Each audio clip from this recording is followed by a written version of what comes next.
द्वारा से शिव महापुराण की पावन कथा उस चंचला के लिए बोल दी। चंचला ने बड़ी एकाग्रता से उस कथा का रसपान किया और कथा का रसपान करने के बाद जब पंडित जी अपने स्वस्थान की ओर चले गए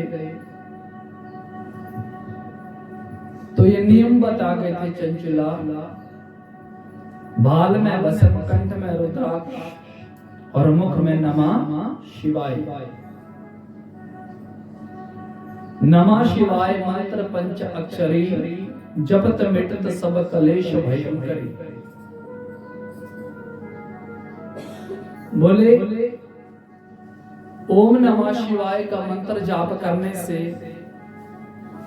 बड़े बड़े कलेशों का शमन हो जाता है और यही नियम रखा चंचला ने। बोले शंकर भगवान की जय हो, उमापति महादेव की जय हो। और समय आने पर चंचला ने जब अपना शरीर छोड़ा तो उस दिव्य आत्मा को लेने के लिए शिवलोक से शिव भगवान के पार्षद आए और जैसे ये पार्षद आए तो भगवान शिव की कथा से और शिव की कृपा से उस चंचला को भगवान का शिवलोक की प्राप्ति हुई और वो ही चंचला जो थी वो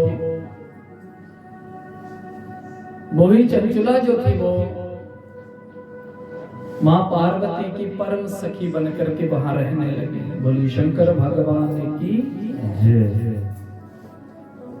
जब वहां पर वो सखी बनकर के रहने लगी तो बहुत समय जब बीत गया तो एक दिन की बात है, एक दिन की बात है कि चंचला मां जगदम्बा पार्वती के चरणों की सेवा कर रही थी। चरणों को दबा रही हैं, चरणों की सेवा कर रही हैं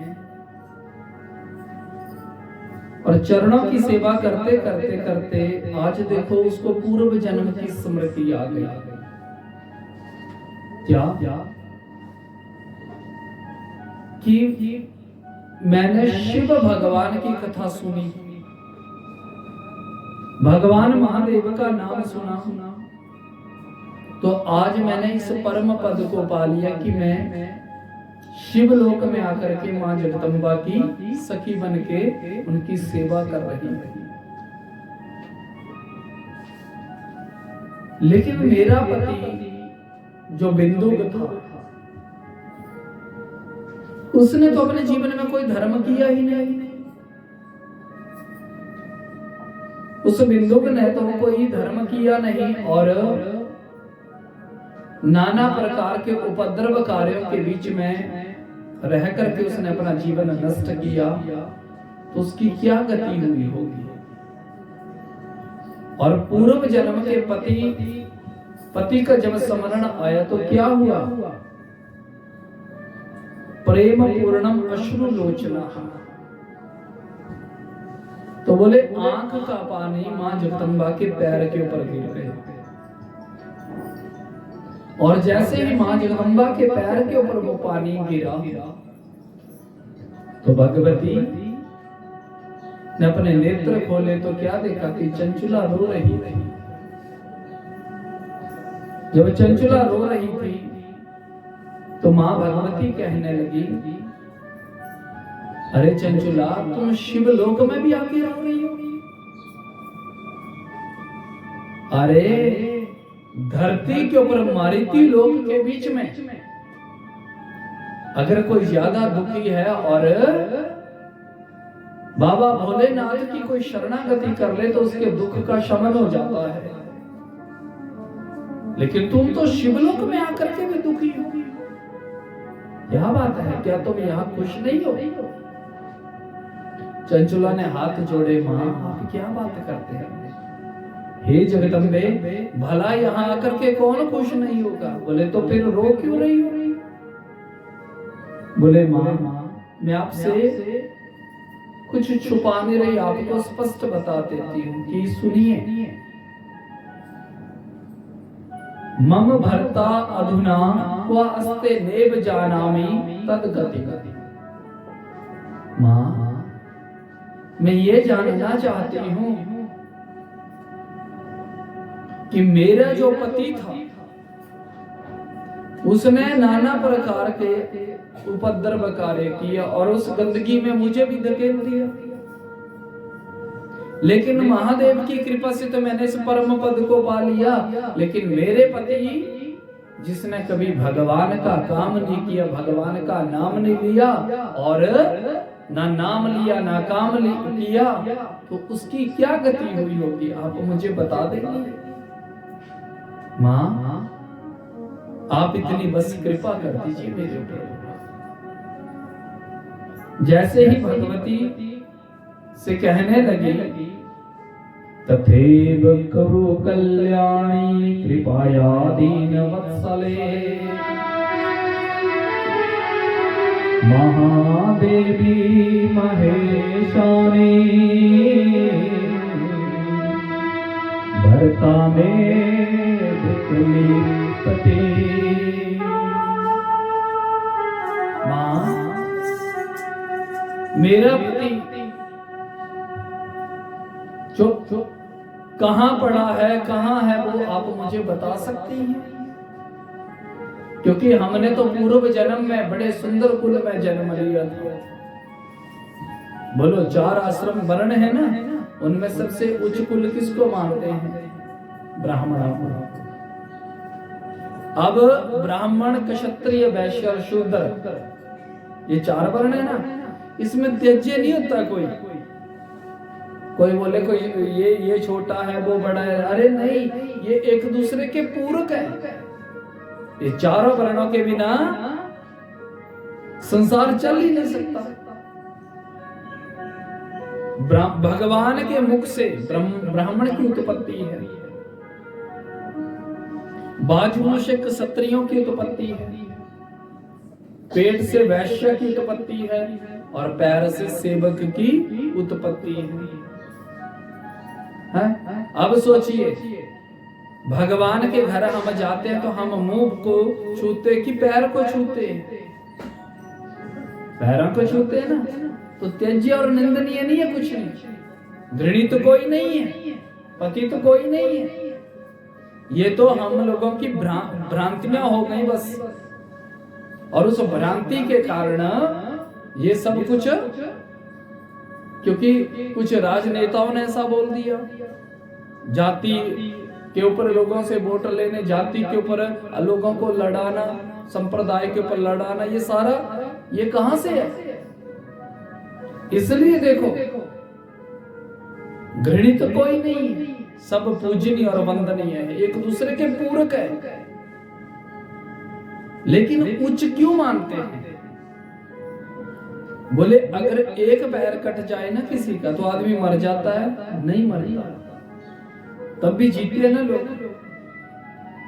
पेट है, इसको वैश्य कहते हैं, तो पेट के कई बार ऑपरेशन चीर फाड़ हो जाती है तो भी आदमी बच जाते हैं। बाजू खराब हो गया, कट गया, तो एक बाजू से भी लोग जीते हैं। लेकिन अगर गला कट जाए तो पूरा शरीर खत्म हो जाता है। ब्राह्मण जो है वो समाज की स्मरण शक्ति है, सोच है वो। लेकिन जब सोच ही खराब हो जाए तो पूरा शरीर ही नष्ट हो जाता है। ये धर्म का, समाज का जो भार है ये किसके ऊपर है? ब्राह्मणों के ऊपर। धर्म में कौन किसको लगाता है?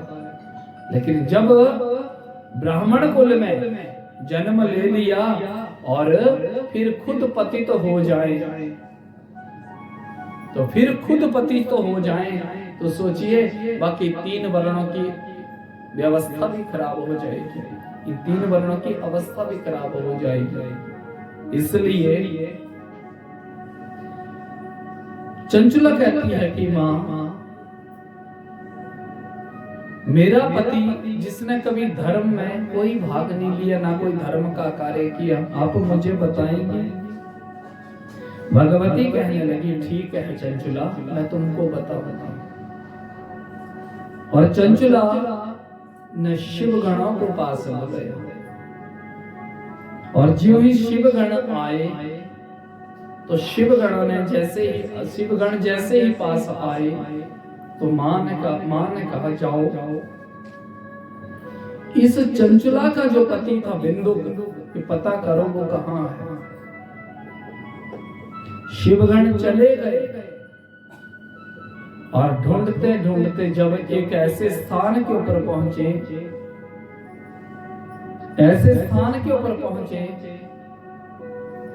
बोले जहां क्या देखा कि वैश्य भोगी महामूढ़ो मृतवासा नरकं गता। वैश्य भोगी महामूढ़ो मृतवासा नरकं गता। वो वैश्य भोगी पिशाच योनि में पड़ा है। पिशाच योनि मतलब कि शरीर है और वहीं पर मल करता है और उसी मल को खा लेता है। ये मैंने क्या बोला था कल कि नरक इसी को कहते हैं कि ये जो विष्ठा के कीड़े हैं ना, गंदगी के कीड़े, ये गंदगी के कीड़े हैं क्या? बोला ये गंदगी के कीड़े हैं क्या? यार क्यों ही मिलती है गंदगी में, क्यों जीना पड़ता है? बोला इस प्रकार का जो पिशाच कर्म करता है ना, उसको मल करना और मल ही खा करके गुजारा करना पड़ता है। ये जो गंदगी के सेफ्टी टैंक में पड़े हुए हैं ना सारे, ये वही मल खाते हैं और मल के बीच में अपना जीवन गुजारते हैं। क्यों? जब मनुष्य बन करके गंदगी खानी है ना, तो मरने के बाद भी यही मिलेगी, इसलिए वो ही मिलेगा, नरक में पड़ा था। और आकर के जैसे ही वो आए, जैसे ही वो वहां पर आए तो उन्होंने आकर के मां जगदम्बा को बताया, मां भुक्त्वा नरक दुखानी, मैया वो तो बड़े भारी नरक में पड़ा हुआ है, विंध्या पर्वत के बीच में, उन पहाड़ों के बीच में गिरा है और वहां पर उस नरक का भोग रहा है, पिशाच योनि में पड़ा है, ऐसे ऐसे दुख को पा रहा है। और जैसे ही चंचुला ने ये सुना तो चंचुला बड़ी भारी जोर जोर से रोने लगी। माना उन्होंने गलती की,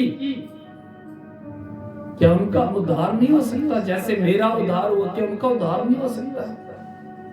मैया मंद मंद मुस्कुराती हुई कहने लगी, क्यों नहीं हो सकता चंचुले? महादेव समर्थवान है, जगन्य से जगन्य पाप का भी वो नाश कर देते हैं। इसलिए हे चंचुले, उनका उद्धार हो सकता है, लेकिन शिव नाम से। बोली शंकर भगवान की जय हो। बोले जब किसी को किसी का सहारा नहीं तो शिव नाम का सहारा। शिव नाम जप ले सहारा मिलेगा, शिव नाम जप ले सहारा मिलेगा, शिव नाम जप ले सहारा मिलेगा, शिव नाम जप ले सहारा मिलेगा, सहारा मिलेगा, सहारा मिलेगा, सहारा मिलेगा, सहारा मिलेगा। डूबे हुए को किनारा मिलेगा, डूबे हुए को किनारा मिलेगा।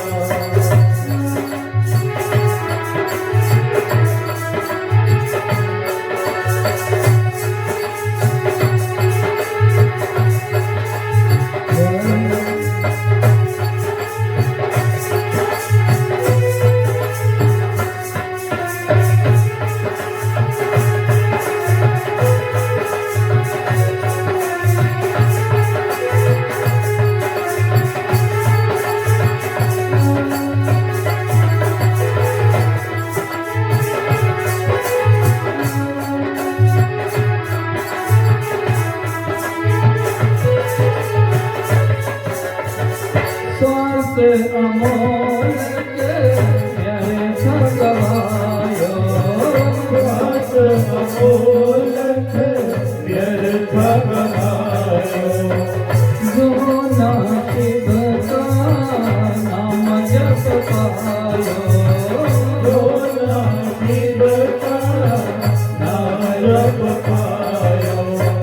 स्वात अमोलक व्यर्थ गवायो, श्वास अमोलक व्यर्थ गवायो। जो ना शिव का नाम जप पायो, जो ना शिव का नाम जप पायो। जीवन ये तुझे सुना दोबारा मिलेगा, जीवन ये तुझको ना दोबारा मिलेगा। शिव नाम जप ले सहारा मिलेगा, जीवन नाम जप ले सहारा मिलेगा।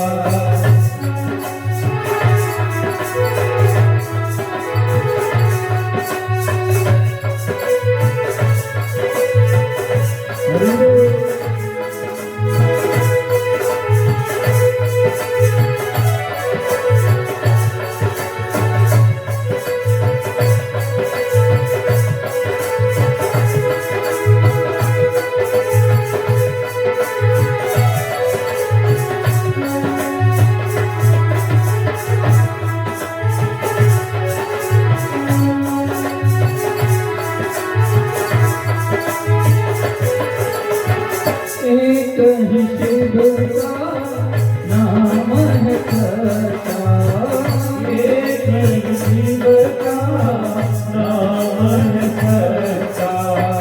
और जगत में सब कुछ झूठा, और जगत में सब कुछ झूठा। एक ही शिव का नाम है सच्चा, एक ही शिव का नाम है सच्चा। और जगत में सब कुछ झूठा, और जगत में सब कुछ झूठा। उसके प्यार करने को प्यारा मिलेगा, उसके प्यार करने तू प्यारा मिलेगा। शिव नाम जप ले सहारा मिलेगा, शिव नाम जप ले सहारा मिलेगा। शिव नाम जप ले सहारा मिलेगा, शिव नाम जप ले सहारा मिलेगा। बोलिए शंकर भगवान की जय हो। तो श्री माँ भगवती ने कहा शिव भगवान की कृपा से उस पिशाच का भी उद्धार हो जाएगा। बोले माँ कौन करेगा? तो माँ भगवती ने एक गंधर्व जिनका नाम था तुमरो, उनको अपने पास बुलाया और जैसे ही पास बुलाया तो पास जैसे ही बुलाया, जैसे ही अपने पास बुलाया तो कहा कि तुमरो आप उस विंध्या पर्वत के ऊपर जाइए और वहां पर जाकर के उस बिंदुक नाम का जो पिशाच है, पिशाच योनि को वो ब्राह्मण जो प्राप्त हुआ है उसका उद्धार करके लाए। तो भगवती की आज्ञा से वो तुमरू गंधर्व जो थे वो उस विंध्या पर्वत के ऊपर गए और जैसे वहां पर गए तो वहां पर क्या देखते हैं? तो वहां पर क्या देख रहे हैं कि वो बिंदु जो था पिशाच योनि में जो पड़ा था, वो एक जगह बैठे ही नहीं। कभी यहाँ बैठता है, कभी वहां बैठता है, कभी जोर जोर से हंसता है, कभी जोर जोर से रोता है, कभी चुप हो जाता है। और उस तुमरू कि जब वो पिशाच की स्थिति जब देखी, तो उस पिशाच की जैसे ये स्थिति देखी, तो उस पिशाच का उद्धार करने के लिए सबसे पहले गंधर्व तुमरू ने अपने बल का प्रयोग किया। बल का प्रयोग मतलब कि वो पहले एक जगह बैठे तो सही, और फिर वहां पर उनको बिठा दिया गया। जैसे वो वहां पर बैठ गया, तो फिर वहां पर श्री गंधर्व तुमरू ने शिव महापुराण की पावन कथा का वाचन प्रारंभ किया। अतो शिव पुराणस्य वचनार्थ सा तुमरू। और फिर बड़े उत्साह से शिव भगवान की पावन कथा का वाचन प्रारंभ किया। और थोड़ी देर तो वो छटपटाने लगा कि मैं खुल जाऊं। लेकिन थोड़ी ही देर के बाद क्या देखा कि वो पिशाच एकदम शांत हो गया। अर्थात हम लोग जब सत्संग में आते हैं, धर्म में आते हैं, भगवान के पास आते हैं, तो हमारी स्थिति वही होती है, छटपटाहट। क्यों?